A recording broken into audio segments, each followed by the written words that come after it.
Welcome tonight to our panel roundtable discussion that we'll be having with these wonderful panelists and scholars.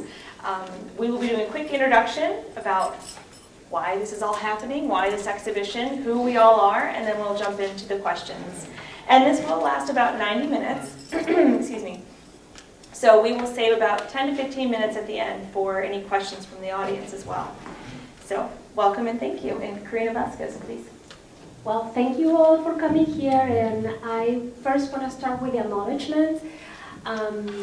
This roundtable and this exhibition, J.D. Gomez, Domestic Scenes Reconsidered, will not be possible without the support of the Checkerboard Wright Festival, the Department of Latin American, Latino, and Iberian Studies, UFR Museums, also Charlie James, J.D.'s Marchand and representant, the artist herself, and the collectors that were very generous, and the facility workers of UFR who really helped Martha, me, in the process of creating the layout of this exhibition. So we really want to thank them, and also our students for all the great input during the tours. And can you do my bio? Yes. Well, we are going to go very briefly on who we are.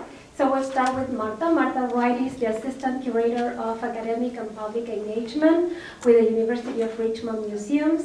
In her 10 years at UFR, she has grown the average annual tours, enhanced the Students Employment Program, and designed and implemented educational resources programs such as the Museum in a Box. In addition to her role, she has taken on curating exhibitions such as this one, and is constantly considering ways to make the museums accessible, inclusive, and welcoming. Thank you. So, I will start with this wonderful woman to my left. Sofía Ruíz-Alfaro is a professor of Spanish at Franklin and Marshall College. She teaches courses on Spanish language and culture, as well as upper division courses on Latin American literature at Franklin and Marshall College. Her current research interests are the filmic and literary representations of sexual and gender identities in Latin America, and the media representation of female domestic work in the United States, particularly that of Latina bodies. Her most recent publications are Y si quieres saber de mi pasado y la Casa Azul, Imaginación y Sueño Creador en Chavela Vargas, Studies in Latin American Popular Culture 2023. Transgresiones Domésticas y Agencia Femenina. I'm sorry, I speak Spanish with an Italian accent and it's very confusing in my brain. Okay. Agencia Femenina y las Dependencias in 1999, de Lucrecia Martel, Cuestiones de Género, 2021, and a volume editor and contributor of the book Domestic Labor in 21st Century Latin American Cinema in Palgrave and Macmillan, 2020. Thank you. You're welcome. Brenci Patiño, to the left. Brenci Patiño is a professor of Spanish at Mary Baldwin University, where she teaches Spanish language and culture and Latin American and Latinx studies. She earned her BA at University of Texas at Brownsville and her PhD and MA at the University of Illinois at Urbana-Champaign. She has presented her work at national and international conferences, and her writing has been published in the Revista de Literatura Mexicana Contemporánea, Gente de Frontera, the Mexico-U.S. Border in Hispanic Literature, Transnational American Spaces, the Cincinnati Romance Review, and the forthcoming volume, Somos Tejanas, UT Press. Patiño is a first-generation professor and a native of Brownsville, Texas, who grew up in the bicultural environment of the Mexico-U.S. border. This setting has informed her research interests that include cultural and literary representations of working-class women, Latinx literature, and cultural production, and music and identity. Her current project explores how son jarocho is created and practiced by musicians on both sides of the border to create a shared sense of identity. To her left, thank you, María Julio Rossi Julia Rossi, excuse me, is the author of Ficciones de Emancipación, Los Sirvientes I had to zoom in and I lost the photo. Los Sirvientes Literarios de Silvina Ocampo, Elena Gatto, y Clarice Lispector, from Beatriz Viterbo 2020. She co-edited the volumes Los de Abajo, Tres Siglos de Sirvientes en el Arte y la Literatura de América Latina, in UNR Editoria 2018, and Jose Bianco's Epistolario, UDEBA 2018, and has published several book chapters and articles on Southern Cone literature, women writers, manuscript studies, servants in fiction, and translation studies. Her two current research interests are translations of queer-themed texts in the mid-20th century and motherhood in contemporary literature. Maria Julia is Associate Professor at John Jay College at CUNY in New York. And finally, at the end, Dr. Karina Elizabeth Vázquez is the author of Fogwill, Realismo y Mala Conciencia, Certeto 2009. Aprendices, obreros y fabriqueras, el trabajo industrial y en la narrativa argentina decidió 21. It was a double X. Co-editor of Insome Pasado, Lecturas Críticas sobre Latinoamérica Colonial, and Un Homenaje a Felix Bolaños, F&G 2016, and the translator to the Spanish of the graphic novel Darkroom, a memoir in black and white by Lila Quintero Weaver in UA Press 2018. Recently, she co-edited the volume Desmerada y Irreverente, Aurora Venturini Frente a la Crítica, Palabras de América 2021, and the dossier Flaniere, Sororidad y Materialidad in Aurora Venturini, UNT 2021. Her research interests are literary and visual representations of work, biopolitics of touch and emotions, representations of food, cooking, and domestic paid labor in Latin America, and experiential learning. She has published extensively on Argentine narrative, Peronism, labor, Latin American film, and pedagogy. She currently directs the Spanish Community-Based Learning Program at the University of Richmond, Virginia. So thank you all the panelists. And welcome. Thank you, Marta, for the reading. Well, we want to start first by explaining a little bit how this exhibition came to life, how Jaylin Gomez Domestic Scenes Reconsidered was born. It started very far in 2014 when I found an article on NPR on Jaylin, that by then was Ramiro Gomez. And I immediately caught my attention because I found it a provocation, really very provocative, the inclusion of domestic workers into very recognized and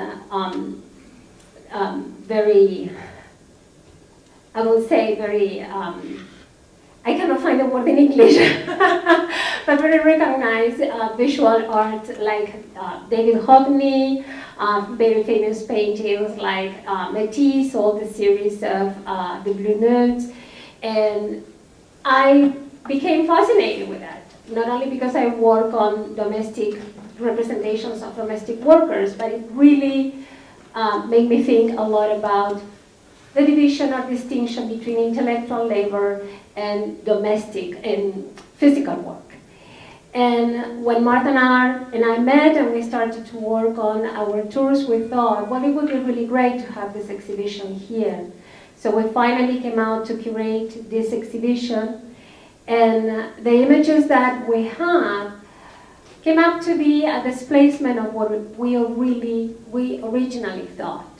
We thought that at the beginning it was going to be the intervention that Jalen's art does on already very a corpus of very famous and recognized art, but it ended up being about women, and it ended up being about female workers and intersections between work, immigration, and gender. I want to start with the questions because I think I could talk a lot about Jalen's, but I think that I would be very biased if I give you all my opinion about that now. So I want this to flow with the questions, and we can start with the first question. Great, thank you. So let's start with an easy one. How does your research or your previous work on the representation of domestic work and workers in Latin America and Latino literature and film, how does that inform the way you kind of see and receive Jalen's work? What areas or questions have you kind of formulated while looking at the art that really illuminates this dialogue and this interaction that you have?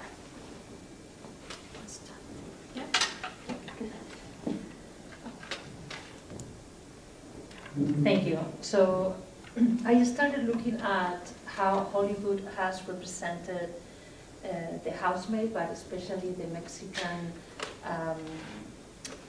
female worker in the United States.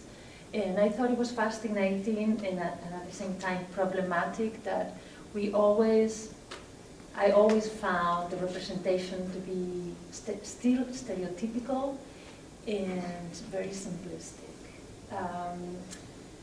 And I think basically what I found with looking at Jalen's work is the complexity of the representation. The complexity, I think. There is not like one single interpretation of what we see. And it questions and challenges us. So that was my first reaction with what I have seen. Especially, I looked at, in my previous work, Babel from 2006 and Cake from 2014. And I thought that the Mexican housemaid is always this idea of the maternal, self-sacrificing, always available no matter what. And for whom? For the white wife who is having, and usually upper middle class or middle class, a U.S. protagonist. So in Cake we have Jennifer Aniston, who's having so many problems, and then how the Mexican housemaid is always there to help her heal all of her traumas, for example. But always the relationship is these ideas of pure love for the family and having kids. So I think it was, I thought Babel did the same thing. Although like it wasn't, Adriana Barraza, the same actress actually, it wasn't as developed the character as in Cake. But I thought it was very interesting the question of love and affection that the domestic worker is always ready and available to give.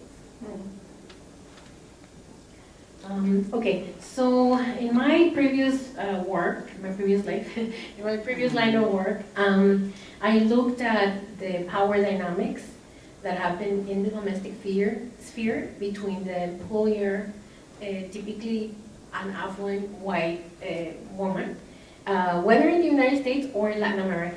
That doesn't change, those racial dynamics do not change. And typically her employee, the domestic worker. And so your answer actually made me think of those affective relationships that become transactional. So whereas the domestic employee is seemingly giving affection and perhaps genuinely giving that affection, is always at the service of sort of solving problems for the employer. You know? And it's this transaction where one pays and the other one sort of provides that emotional support. But in Jalen's work, one of the sort of the questions that keep coming back to me is the issue of invisibility. And that's very clear. We see it with the lack of facial features and all that. And that's also very clear in our culture, where we tend to look away from those performing manual labor, cleaning, domestic work. So that's in a way to be expected. But what really keeps coming back to me and is really striking to me is that even within the domestic space, there seems to be this, I think Jalen's work is calling us to question that invisibility, that even in shared spaces inside the home are still happening. You know, where the domestic employee's work is very visible, but she shouldn't be visible. He or she, normally she, should not be visible, no? Because again, it's not comfortable to look at that type of work that it carries implications that can even carry, you know, exploitation in certain instances. And so that really is what has been in my mind very present since looking at the exhibition. Thank you. I started looking at servants in literature, and that's what my book is about, so when Karina, and then I moved to looking at servants in movies, so thanks to some people in this table.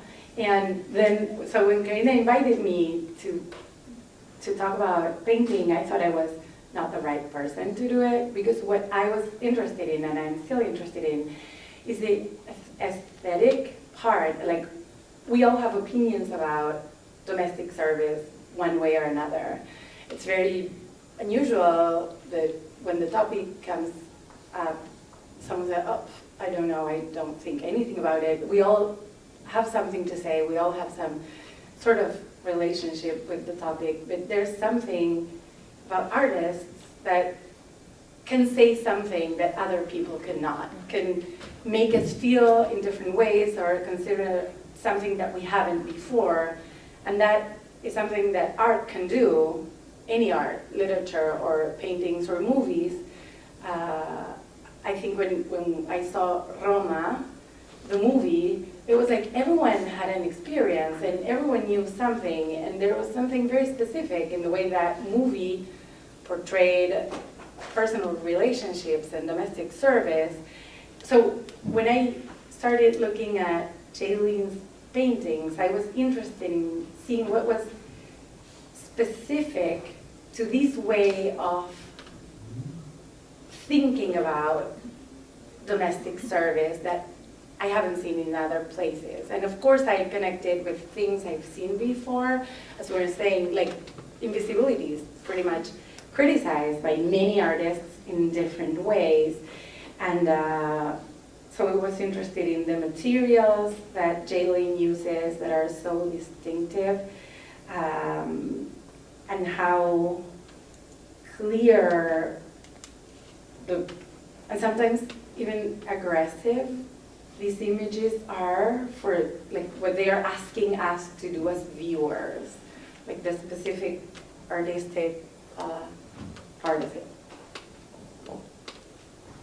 Well, I think that Jalen presents us with a topic that is very uncomfortable, which is who does the work that we don't do when we are doing our own work.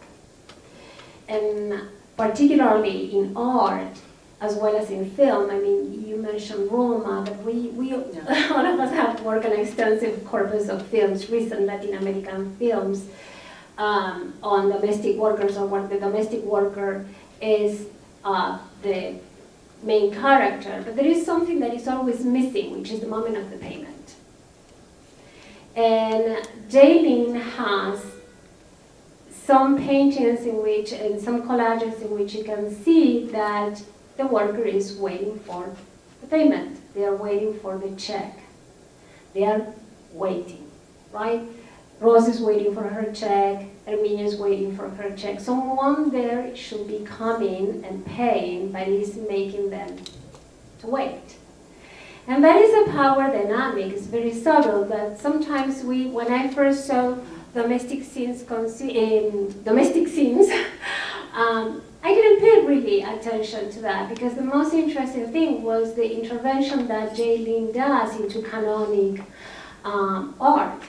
Hockney, Matisse, but then you find spread out her work these little images where there is a domestic worker to be paid. And the moment of the payment is very complicated, because it's how it brings us as the audience and as the spectators to think, well, how is the payment amount? How is this wage historically established? And also, I mean, we need to be very honest here. We are having this exhibition at the University of Richmond Museums. How many careers are built upon, professional careers are built upon domestic workers, or paid for that work? And I found that it was very provocative when we are talking about the colonization, what these images bring to us, historically, but also in our minds. So I don't want to colonize the microphone. To you. Well, I actually think that each of you brought up really fabulous points that lead into different questions that we had kind of previously thought of and wrote out. So I think if it's okay, unless you'd like to add anything, I'd like to jump into a question. Actually, Julia, you mentioned this idea of how artists can bring us to this place of seeing things differently, and they have this ability to show us things that we may not always, well, obviously think of.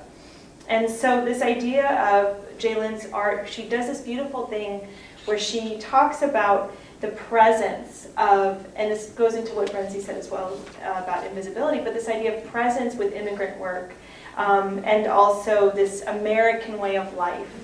And so when she's bringing us as the viewer, she brings us to the front of this artwork and shows us that we are in this intersection between gender, race, class, and what is the value of work and time. And I know all of you kind of can touch on this, so if anyone's welcome to answer.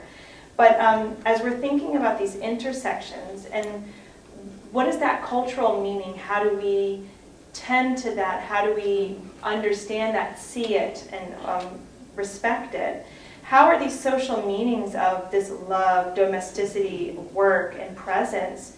How do you see it questioned by Lynn's art, but also how do you feel like it helps to move this conversation forward? Anyone? I have to think about the question for a little bit.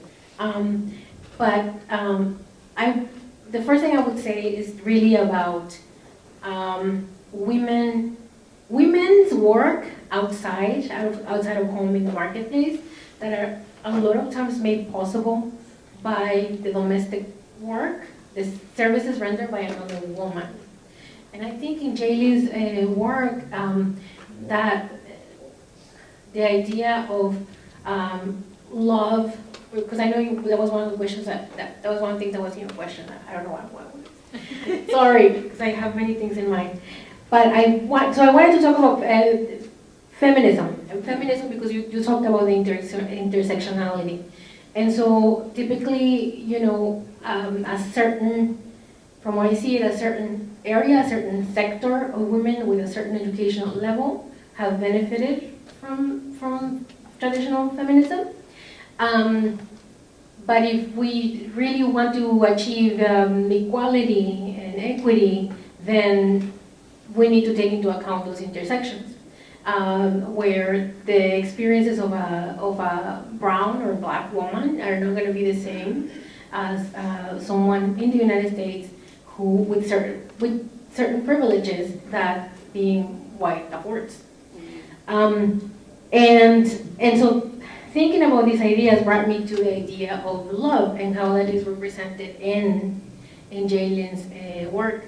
And I think it's so present there because we have these beings without specific facial features that are clearly working in I don't want to say thankless, but maybe that is the work, but maybe that is a job that is not all that recognized, that doesn't carry social stature, but they're doing it because they love their families. They probably love their jobs as well, no? But doing a job that's well done, that brings dignity to them, right? To their being. And I think that I see that over and over, no? It doesn't matter whether, well, I don't know if it doesn't matter, but the fact that they're not recognizable, but yet they're performing this work day after day, and then they're waiting, always waiting for something or waiting on someone. I think to me that's the sort of the ultimate expression of love.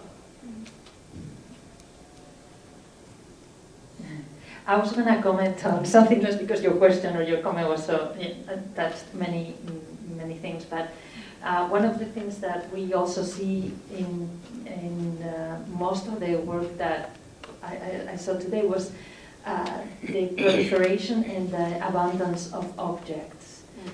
So we see we see the amount of luxury and objects that I think represents this American way of life, and how the domestic worker is needed to continue that cycle of more and more. You know, so that's something that I have perceived with that, with the surroundings of and proliferation, abundance of objects. And I wanna, my own interpretation of the not seeing the face, I think is, I see it as an act of resistance. Like I don't see it as, I see like you see me but you don't see me, but in the sense of you don't really get me, or you don't know who I am. And I think it's provokes us, you know, so that's my interpretation of that. Can we jump to that question? The one about the faces? We can share. Yeah, I think one of the first things we'll notice is that faces are kind of blurred. And we talked about this, and according to Karina, her student also said that you cannot see emotions that are there. So there's some opacity to these people who are not actually showing us who they truly are.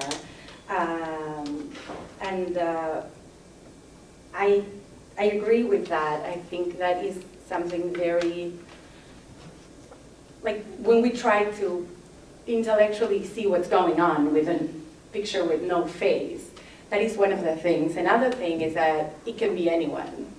So one of the descriptions says, this woman is needed, like Ermina is needed here, and actually she's not. Like if Ermina is not doing it, someone else will do it for her. So for an employer, it doesn't actually matter who that person is.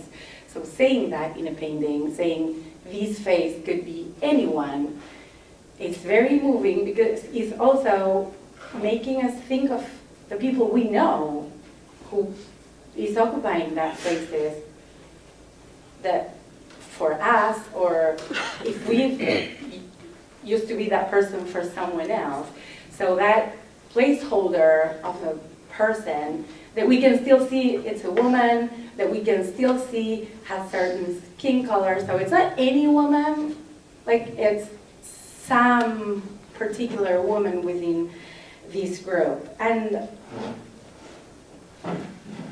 lastly, one of the reactions in the questions that you very intelligently posed at the end of the exhibit says something like, the artist wants these people to be treated as real people because they are not. And I'm quoting, the point might be better made with realistic faces. So this person looking at the exhibit felt uncomfortable that by these faces looking at us without us being able to see them. So there is this imbalance of power of someone looking at us that we cannot actually see. And that is kind of disturbing, and it's not intellectual, it's not comfortable sometimes to be in front of these paintings. And I haven't seen the actual cardboard, like cutouts that were put in place, that they were your size when you were looking at them. And they were like, that's the challenging image, right? As the same that we were talking about, as these bodies that are in front of us. Yeah, I want to become the faceless and the blurry faces. I find that it speaks directly to a very common narrative in scholar work on domestic workers from the sociology or sociological field, but also in the common sense, the idea that this is a work that very much involves love, because they're working, usually if it is a domestic worker that also is a nanny, will be dealing with children, but those children are their employers too. They don't need to say it. They just need to grab their hand, and the nanny knows that they are their employers. So I find that Jalen's faceless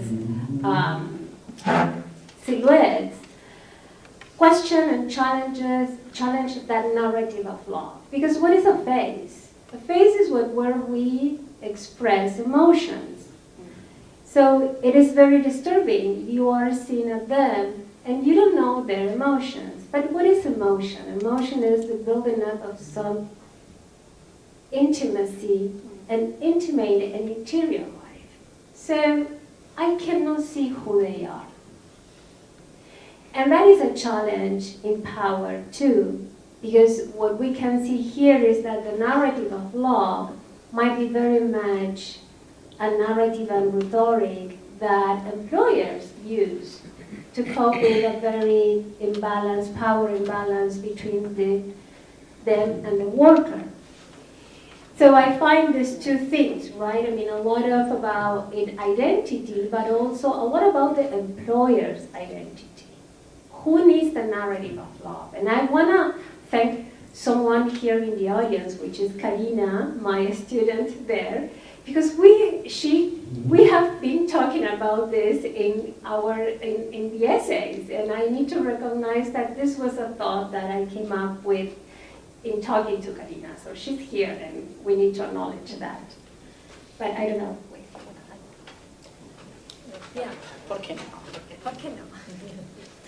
I also found so interesting the presence of the male domestic worker, because in the media representations from the United States or Hollywood or mainstream media, is absent.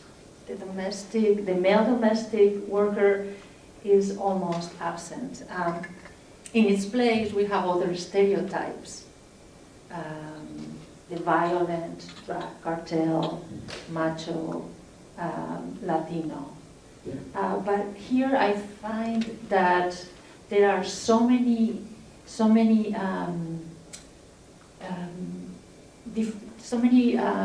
male domestic workers, and their presence is different from the female domestic worker, and so I think that also challenges us, to really see their presence, I think, for me at least. I just want to, since we're talking about the male domestic worker, there's something very tender in love, something very tender about, particularly, I can't remember the title of it, but the painting with the dad and the kid, sort of as A father and son. a father and son, and I just find it to be such a tender representation of love and work, and also passing on in a way this tradition, this ethic of work, of hard work, but also pointing to you know, the need for children to learn these trades, because in a lot of families their work is needed. Yeah, I want to respond to what you said, Brenci, because I noticed something. We have talked about father and son with Marta several times. We have very different opinions about that one, but I find that you can see father and son in doing the yard work or the gardening or the landscaping, which is very clearly a masculine activity and a masculine job. I mean, it's very clearly divided. The borders between gender in the space, workspace, as a situation, and also in the exhibition, right? But you don't see, and you see the nanny and the female domestic worker with the employer's kids. But you don't see them with their kid. And this is an interesting thing that you said about love, right? In the sense that, what does it mean to be the daughter of the maid or the domestic worker? You know, how matters of pride in terms of that valorization of work, social valorization, cultural and social valorization of that work and that job means for the next generation. And it is not a matter of personal identity, it's also a matter of the generations of workers and job market too.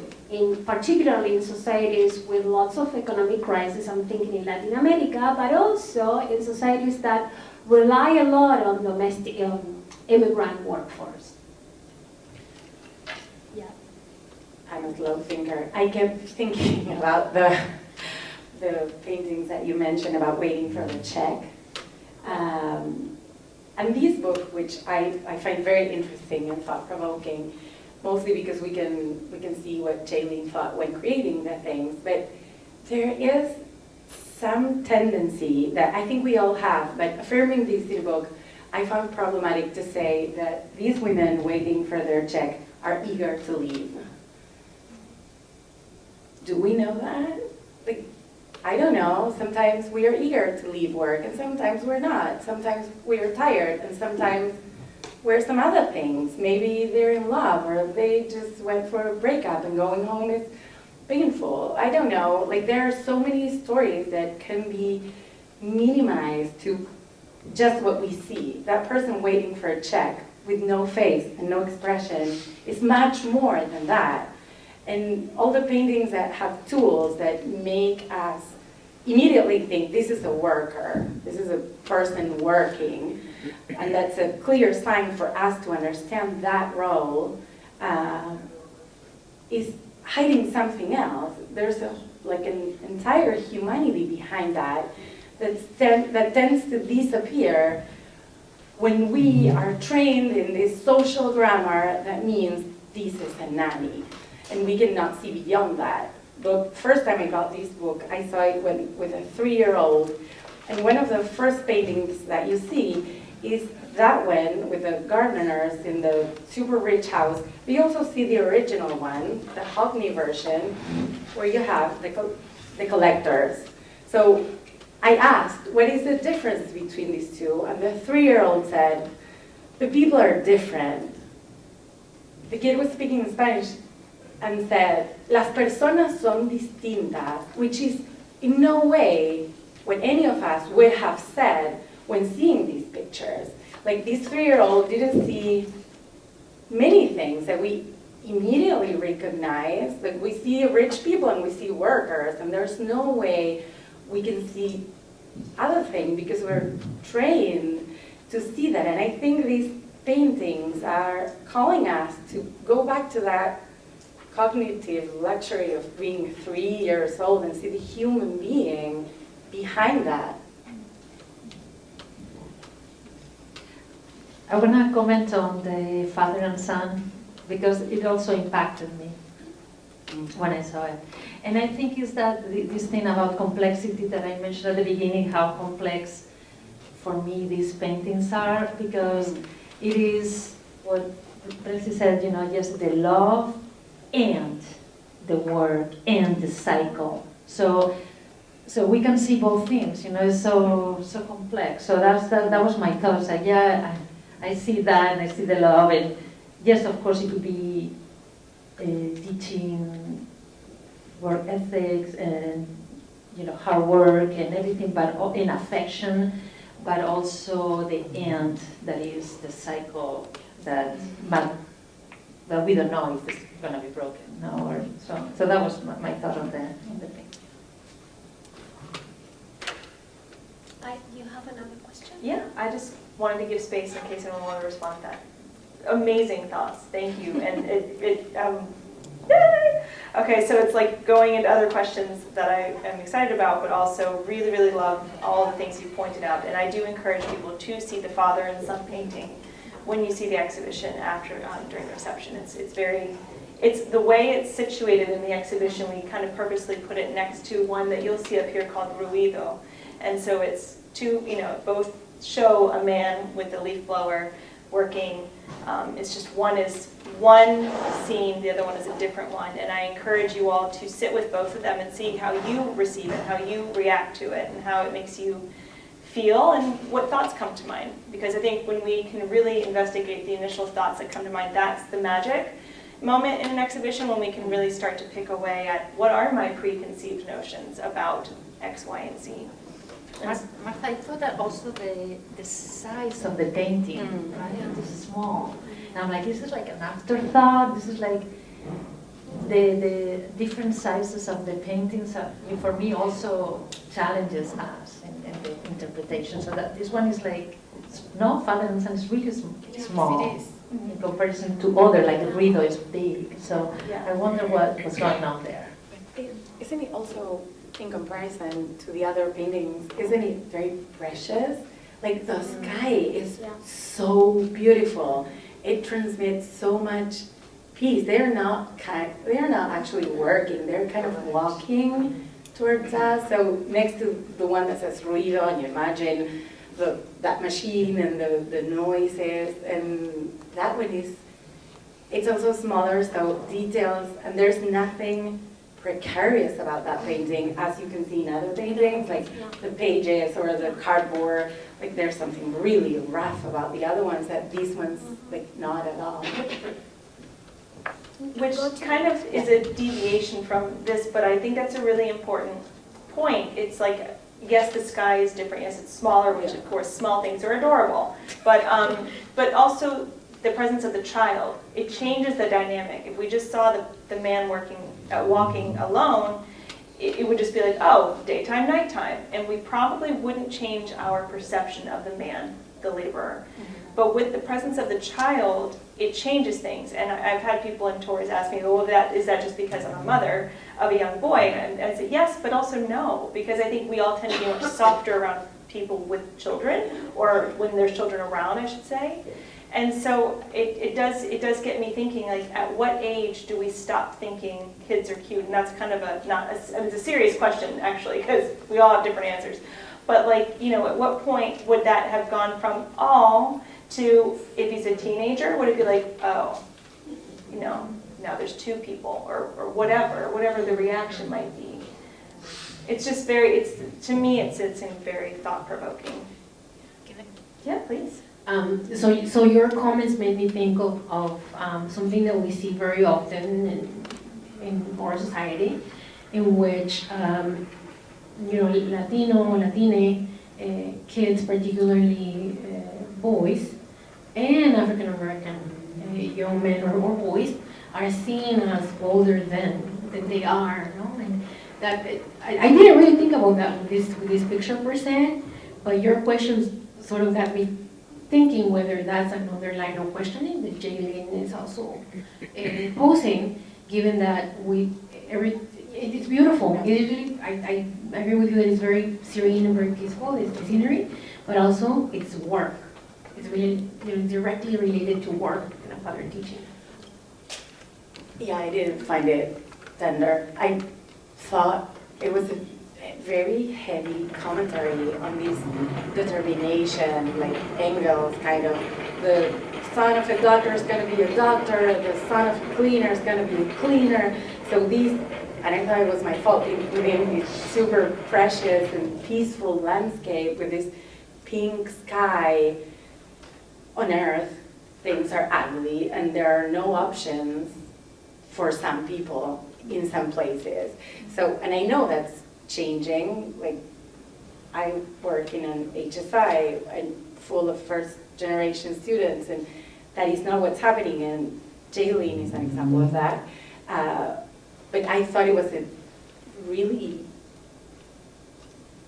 heavy comment on this generational heavy herencia, heritage. Well, I want to point on that because exactly it is a change across generations. I mean, the fact that, again, I keep thinking about the lack of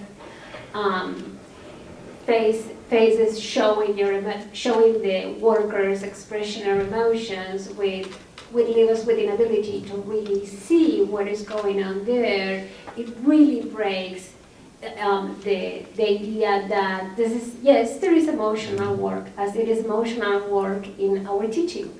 And in every activity we do, we have emotional work there. But it really breaks the narrative of love in this work relationship. And when we talk about generations and the changes, I mean, we don't know what the economy and the job market is going to be in the future. But we do know that a high percentage of immigrant women work in domestic work as cleaners in public and private spaces, as we also know that in Latin America there are many young college and young students who are also working as domestic workers, so they may not have the narrative of love. And in fact, if we think in Jaylene herself is questioning that narrative, is breaking that narrative by bringing these images that are very provoking. What are we talking about here? If we are talking about work, well, what work is this? I don't know. May I kind of, okay, so I feel like this is a kind of a beautiful segue into a few thoughts that we've had around neocolonialism or colonialism. But thinking about all of these things you just mentioned, right? How is it hereditary, these roles that we play in society, professional roles, etc. But thinking about how Jaylen's art also kind of, there's a subtext there, especially with the cardboard. She, even in her words, will say that she loves cardboard as her medium because it is, like the immigrant labor, cheap, abundant, and disposable. And we find a subtext with the cardboard especially where she's looking at gender and class roles, but also bringing up this dialogue of the economic forces that really, underlie the global and regional historical migratory flows, this idea of people going to work, right? So how might you see, if at all, that Jaylen's art helps us to reconsider, or rather clarify an understanding around neocolonialism? Who's taking that one? Yo lo paso primero. No. But I could talk.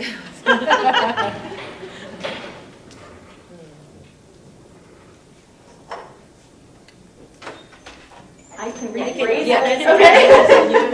Adelante. I could say something. Well, I've been thinking about this question of neocolonialism in both Latin American and U.S. terms, and for me this may be very basic, but it comes down to perpetuation in a way of patterns that began during colonial time in Latin America. The whole idea of castas, having different stratified society that where those closer to European standards were higher up, and then the darker you were, the lower you were in that in that social hierarchy. And to me, again, it comes down to those sort of patterns being repeated, perhaps not consciously, I don't think so, but they're so entrenched that they keep being repeated. I'm thinking again of herencia, but not heritage, but the sort of like the historical patterns. Yeah, it gets so heritage, the legacy of colonization that in a lot of ways is repeated in this wealthy employee, low-income employer. No, there's still that stratification in a different way, where you no longer have those casta paintings or any of that. I mean, they're there historically, but we don't use those as a way to put you in a certain box. But in a way we do. In a way we do, because there's still that space in between them. There's still you know, those bodies that are taking places in spaces that they're not supposed to be. You know, that they're in a way sort of I don't want to say invade, but like occupying spaces that were not meant for them. You know, so I keep thinking about that when I think about neocolonialism and her work, Jayleen's work, but also domestic work and how it's set up. A lot of times it's unregulated, which again sort of repeats these patterns. No, there's no. Well, I think in California there are unions of domestic workers, and in some other parts of the U.S. probably, but for the most part they're not. And in Latin America, again, for the most part they're not. So really, employees are very much at the mercy of the employees of the employer. I think that's where I'll start. I think it just following the image that for me talks about power of, for example, law enforcement, and in the painting San Vicente Boulevard, I don't know if we're going to see it, because it is like we see two male domestic workers by holding hands, and that just first image really surprises me because it breaks stereotypical assumptions of masculinity. But also, I think I lived in Los Angeles many years, and the police presence, you know, in certain areas, really is really problematic, and I see it maybe as a way of enforcing the order. You know, so I see that painting is really also very right there. You see the police car and those two men holding hands. You know, I think it's very provoking.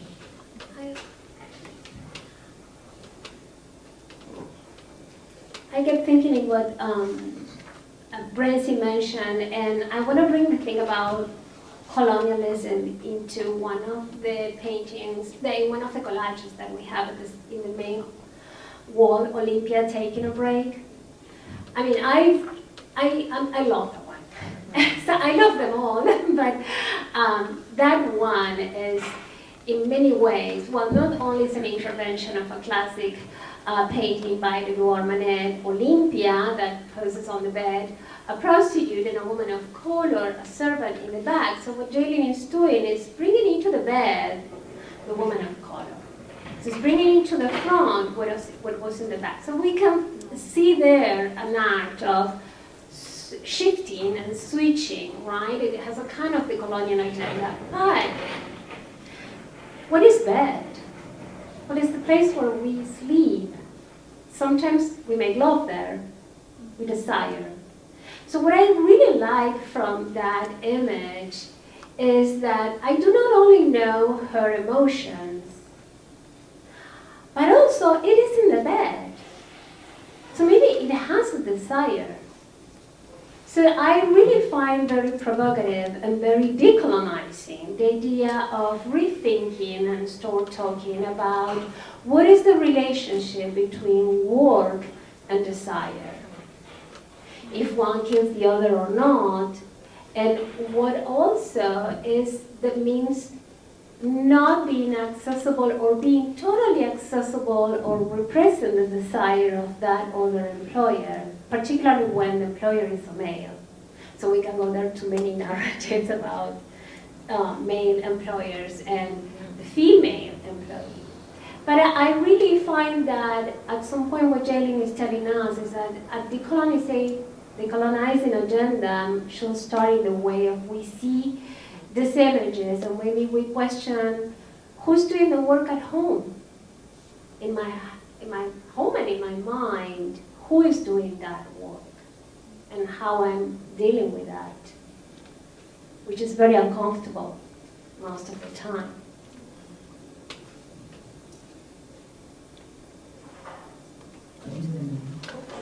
Thank you. So you had mentioned, I think it might have been Brenci, talking, or maybe Sofía, about the unregulated. This labor is often unregulated. And so something that we've considered a lot is, yes, there's this representation of the often unrepresented or often invisible or unseen or desired to be unseen labor force. So considering that, we're also not seeing the employers in the artwork, with the exception of the Carlos piece, where there are two people also working in the very back. But we're not seeing the employers. So there's this dialogue here of it's an invitation to see what is unseen, but it's also giving us space to unpack what is the narrative there. What could the possible narratives be around those who are very much present in these spaces, though they are not physically in these spaces, but also how we understand the implications and the outcomes and the problems around this unregulated labor, this intersection of this is a private space, this is my space of love, of family, etc., and I'm inviting you in. You know, there's all of these kinds of ways we could really read into that. So thinking about that social understanding of affection and love, and I don't know, what narratives come to mind for you all as you consider that the unseen, quote, quote, person here is very likely the one that's in the gallery looking at the art, whereas those who are being represented are very likely not, unless they are there cleaning. Not always the case, right? I'm not saying this is a blanket statement, but yeah.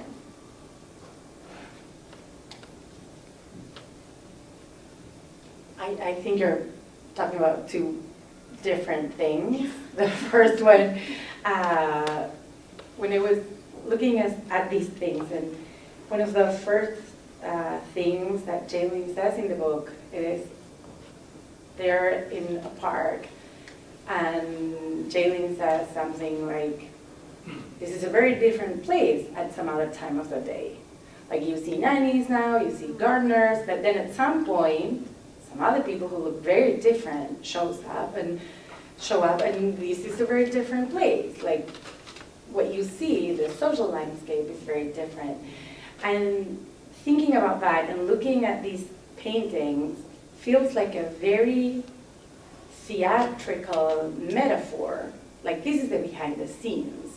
So the pictures that we see in the magazines, for example, the luxury images that Jaylin like rips from the magazines and paint, like who made that possible, that behind the scenes. So the actual actors, the people we tend to see in these rich places where rich people are not there. You see one or you see the other. It's really hard to see them together. Even waiting for the check is going to be delivered by someone that we are not seeing. And that, like, liminal plays, those are very, I found them very thought-provoking. And the other question is, who are these paintings for? Like, who is, one of the criticisms here is that the cardboard images that were put up there were going to be removed by people who didn't want them there, or by their domestic workers. And I didn't find that outrageous because that's exactly how it works. That's the reality that Jaylin is painting. So who's going to buy these paintings? Who's going to say, and I think that's why your focus group was so important. And one of the scenes in the book in which Jaylene says, I want these workers to have this drawing that I made of them, is trying to challenge that, but to a certain point, like what happened with Duchamp, who was trying to change everything by saying a vase is a piece of art, and then it's in the Philadelphia Museum of Art, and it's really expensive. So that challenge also became devoured by the system that it's really hard to change. These paintings are really expensive. These paintings that are asking us to rethink all these things, and people being painted there cannot afford it. And that's not changing. So the second part of your question is facing us with the reality that art can get some of the work done. I thought a little bit about the possibility of this uncanny presence. Like in some of those poses that are so provocative, you know, when the, I don't know the title of the, when she's sitting down in that pose. Anna tired.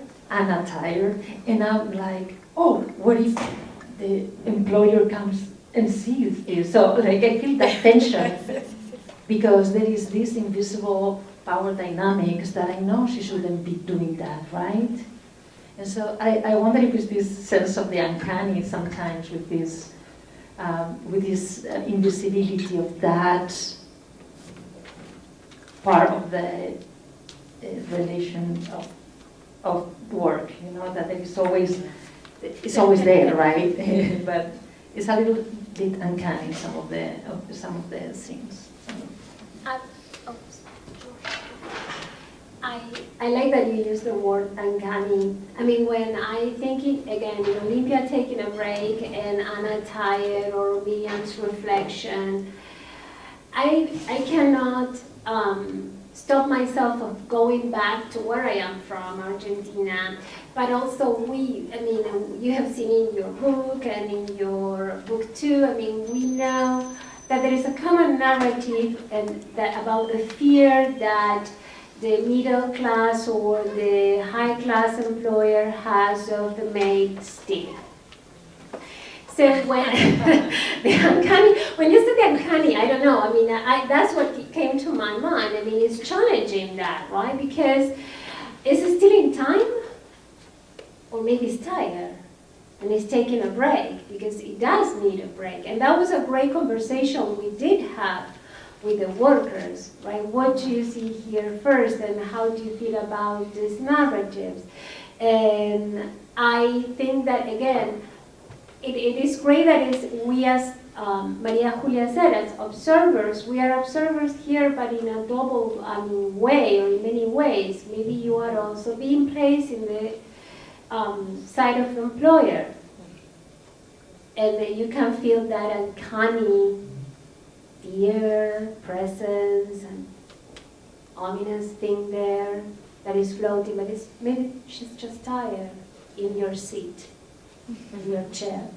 But I agree, it's a narrative, like right. in a narrative way, when you consider about the movies, when you see the cleaner taking a bath, and you're like, I hope they don't show up now. I can think of like several movies in which that is very well used, like in Barrio Sur, Zona Sur, the male cleaner using the lotions, and that scene is really long, and you're just like, oh, just let it go. Like, because you know exactly, they don't need to say much about what's gonna happen, or in Pelo Malo, and many scenes in which they're playing with our emotions and our knowing of what will happen if they see eliminating that bed.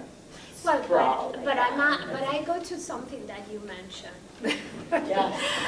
which is about Rosa waiting for her check and Armenia waiting for her check. They shouldn't be waiting for her check. Or this is, when I see those 5 images, and I see Anna tired, and now Sofia is talking about this uncanny thing, and it's called, oh, the employer is gonna catch them. Almost like stealing time. And I immediately go to the idea of stealing and check, stealing and payment. How much is the hour being paid to Rosa or Arminia? Who's stealing who? I don't know. I mean, I'm just trying to challenge you. I think making assumptions about these workers is, in general, unfair. It's like, if they agreed to wait for that check, I don't know how much that hour costs. Like, who said when do they start charging money? When they take the bus to go there? And I think these are really interesting questions for the law. Right. But as we were talking, I think yesterday in your class, there's it's really hard to make laws be implemented fairly. Right. It's really hard to get inside the domestic space and say, are rules being followed here? And there's a lot of room for exploitation and individual agreements. And maybe waiting for the check sounds unfair to us, for being protected in ways that they are not, but maybe that's better than not having the job at all. So I know this is not great what I'm saying, but because I agree, this should be, like, laws should be fair and work for everyone the same, but all the many discussions about representation go beyond the victimization and say, they're waiting, and maybe that's the best they have. Maybe that job is not as awful as it seems when contrasted with the images of luxury. Like,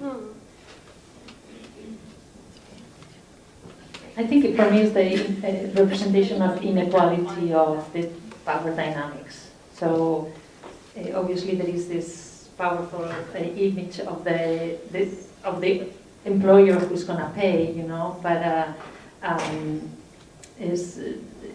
if it was the other way around, if the employer had to wait for the employee to come to the house, that would be another story. So I think it shows the inequality of the two sides of the power dynamics in this situation. So we have a few minutes left before we open it up to the audience. So I want to end with a question for everyone to answer, which is, what might you want or hope that people take away from tonight's discussion, from the exhibition? For me to answer real quick as an example, my hope for everyone I do a tour for in this exhibition is that I drive home the fact that people's job is not their identity, that we are still people. We are a human, being a human in a human world with lots of other animals and plants, but besides the point. So let's not take the tools that identify the job and assume that that identifies the person. So if you'd like to go ahead. Yes, I'll go because it's sort of a follow-up to what you just said.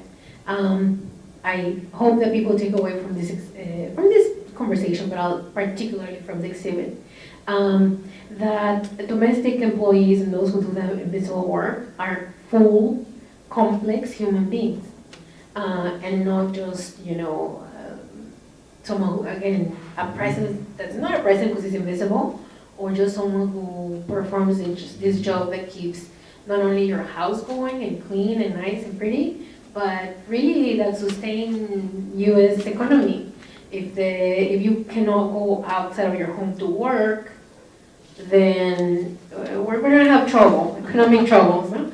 So, so you need someone that will keep up your home.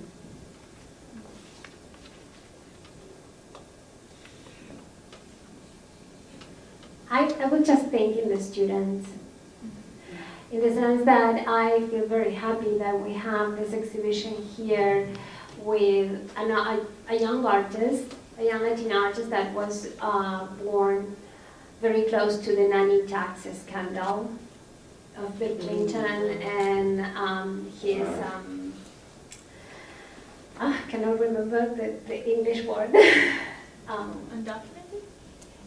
No, yeah, the Supreme Court. yes, the Supreme Court. Nominee. Yeah, exactly. That was highly documented. Thank you. So much information. So I think when I think in daily, and I think in that context, and I think the workforce, and I think that we are at this university, and that we are having more and more diverse student population, I think that it's great to have an art here that speak about the realities in one, or that art doesn't need to speak about the reality. And what I think here is that it's a provocative art to think about questions that are compelling to the future of all of our students, which is in this case about work, but also is a compelling question about the feminist agenda today. Right? I mean, who is taking care of, who's caring for the kids of these workers? And how the states, or how the countries, and how the communities are responding to that? And what are we doing from those agendas?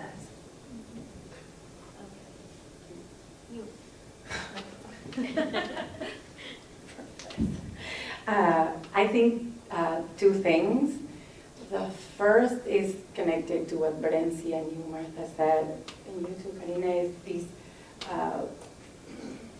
confronting our first impressions and our assumptions. When you say, she shouldn't be waiting, how long has she been waiting? Maybe it's a minute, maybe it's a snapshot, but the feeling when you see it is like, she's been there for hours. Like that check could have been written already. It's like, so we are imposing something on that picture that maybe comes from us and with us, maybe, yeah. And that, I think that is very awakened by talking to others. It's like, this is what I see, and I'm like, I didn't find that so gorgeous. Maybe it's just a second that she's, I don't know, when we cash a check, why do I get a check from my university? I don't know, that's the way they do it. Could it be simpler? Probably. But so confronting views, and the other thing is the fact that this art is made of trash, some of it, or some are drawings in a magazine. So this work is telling us that artists, of course we are not all of us are artists, but we can give it a try. And I think Jaylene is working her own experience as an Annie through art, and that is worth trying, like for all of us to express. And I'm not saying everyone's going to produce great things, but the feeling of creating things out of cardboard, or like even in a magazine, or having ideas of how to express things, or I think it's something that for anyone with that inclination can be a great stimulus. No thoughts? It was already perfectly said, right? But we want the questions from you. Yes. So thank you all. And yes, we opened up to the audience. Does anyone have questions? And I'm happy to bring the microphone over to whomever.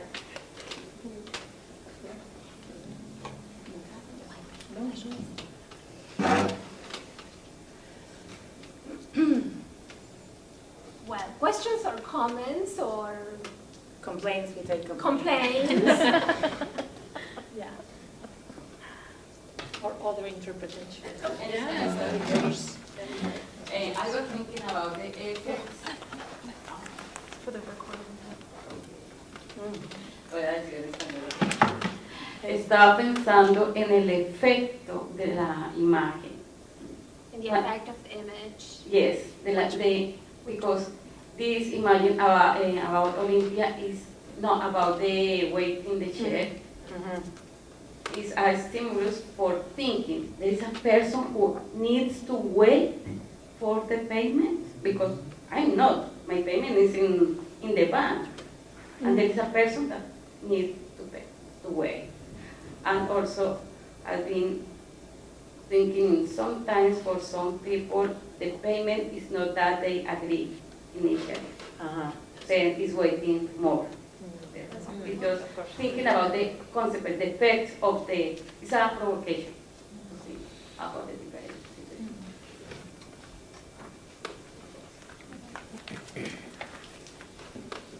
I like that you brought the point that for some people there is not agreement on that, so there is a waiting there.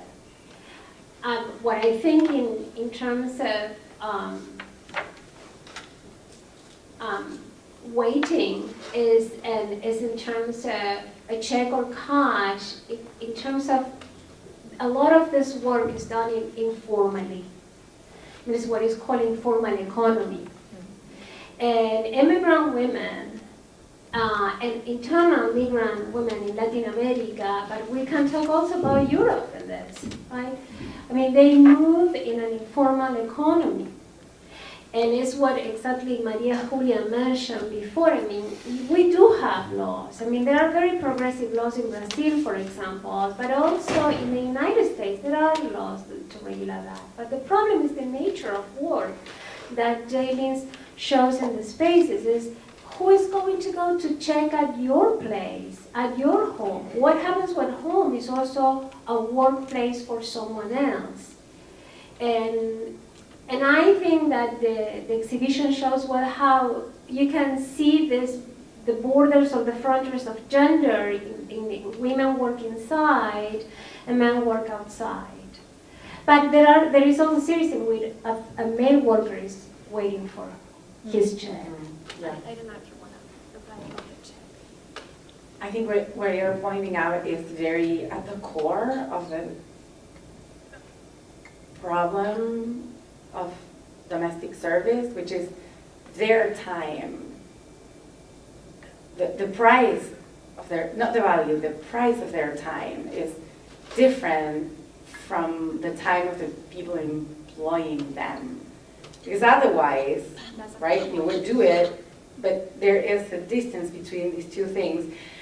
And if you see the paintings, these are people standing. So you need the title to understand that there's time passing in which money is involved somehow. Maybe that time is being paid for, but maybe not. So exactly, it's like the commuting time that we see in some of the movies is like 2 hours to get there and then being paid for the 3 hours you're working. It's like, so I think time is very, very central to this reflection, and these cannot be solved at the individual level.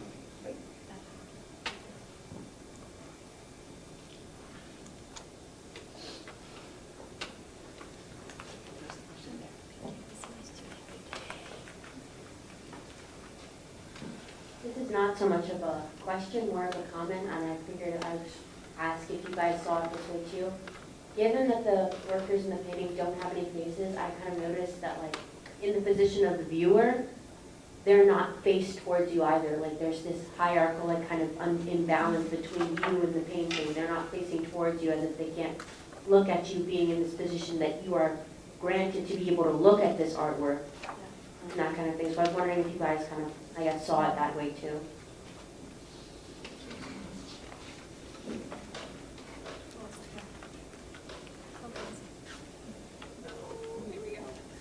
That is a very interesting observation that I didn't really see, but I think it might be also this act of resistance.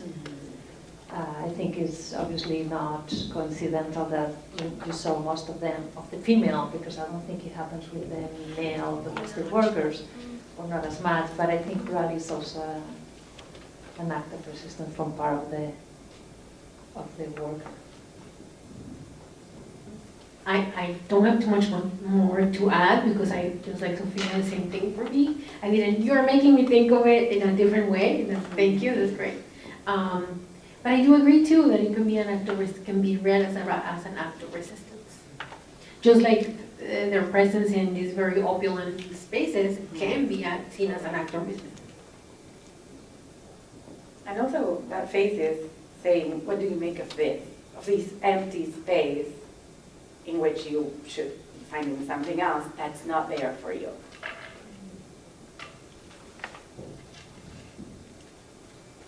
Well, I agree with the act of resistance. I mean, I agree with all this. I always felt that their face, the empty expression, the void, I mean, it very much refers me immediately to the space. So I look at the silhouette, and I cannot find the face, I cannot access to any emotion there, and I don't find a code. I mean, when you read a face and you read an emotion and you read, you know, raising your eyebrows or smiling or rolling your eyes, or I mean, you are interpreting that face into a code, a cultural code. So there is a lack of codification there, and so at some point it's a lack of language. So it leaves me there, speaking with the space. So what makes me think a lot is something that we were talking before. I mean, in many ways, how these activities and how this work is related very much to the space. And what is cleaning? And at some point, I go back to the wonderful room Martha created with the responses to cleaning. So how do you relate with dirt? How do you relate with what you produce that you don't like to clean it? I don't know. I love that. You made me think about that. Thank you, Maddie. I love that room. I don't know if you've seen it. The room with the question.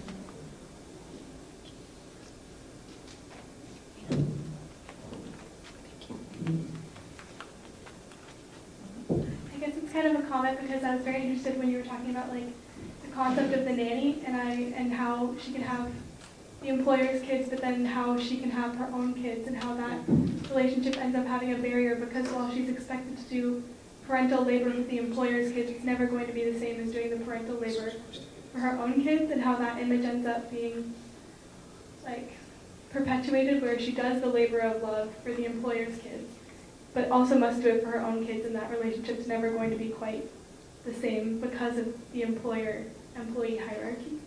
I was wondering like how that ties into the work and like the father and son image where it's like very tender, and there is still that strange relationship.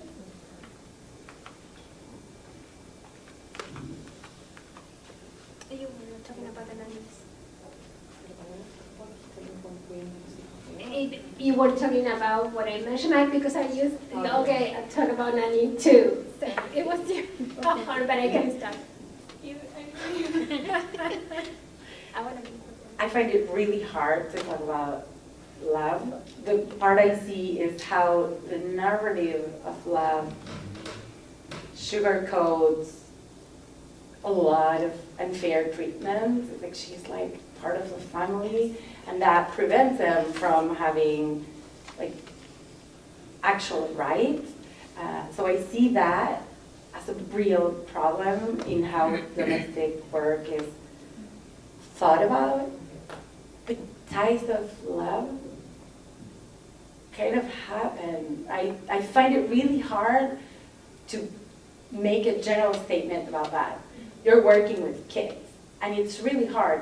Maybe it's students or people you're taking care of, and how do you limit that? How do you measure that? How is that paid?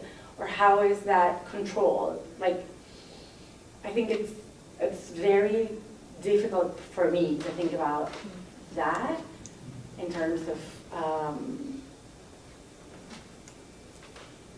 domestic labor and how it is represented, and other relationships. It happens with students.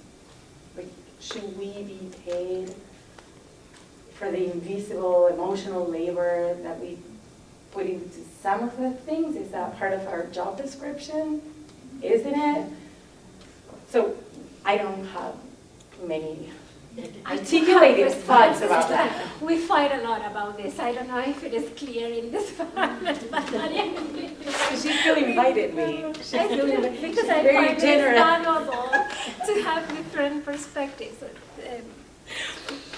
I was just gonna say that. Oh, no, go ahead. That's a great. Your comment is, I think, spot on, and it just and I agree with what you said about this narrative of the domestic employer, the nanny in particular. The nanny in particular, I think, being seen as or being told that they're part of the family, when this is completely detrimental to, I think, to the work environment. Because then if you're part of the family, you're not expected to get paid, or at least not paid appropriately. But I think we're running out of time, so I'm gonna stop there. And Sofía, come on. I would like to comment that, for example, in the movie Babel, we see the rupture between that relationship, you know, because the kids who are adults at that time, when there is the first narrative of the film, they are in Tijuana. So the visit from the mom from Los Angeles to Tijuana, it is that discover of that other world that she has left behind because she needs to take care of these other kids. So the rupture there in that relationship is really clear. So thank you to our panelists for all the amazing insights that you were able to share tonight. Thank you all for being here. And I encourage you to come up to the exhibition to see it, to enjoy the reception that we have, and also celebrate 3 high school responses from high school students who visited the exhibition and had their own response to Jalen's art. So thank you all so much. Thank you.